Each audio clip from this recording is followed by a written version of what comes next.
dito. Oh, tulak mo. Wala na ba? Tulak mo raw si XIV. Tulak.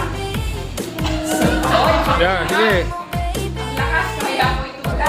Wala ka pala eh. Oh, sige. Hanggang doon. Ano, hindi ka makalakad. Okay lang. Nag-enjoy ka na sa mga. Happy ka naman, di ba? Nag-enjoy ka sa pagkain ng mangga. Okay lang yun. Oo. Oh, teka. Enjoy now, pay later. Lakas oh. Lakas oh. Sige, lakas oh. Sige. Oh, Eric.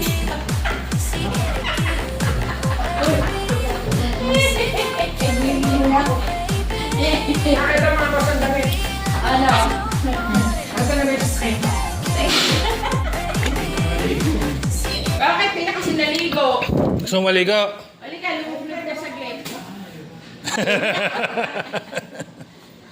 Ako nga, hirap na hirap nga sa pag-akyat eh. Teka, ipreno muna. May bago yan, ganda. Ganda. Ganito pag-preno pa. Hindi ko alam kung ito may pambahay o pang ganito. Ang ganyan. Ang ganyan. Aba, nagustuhan, tulak pa ako.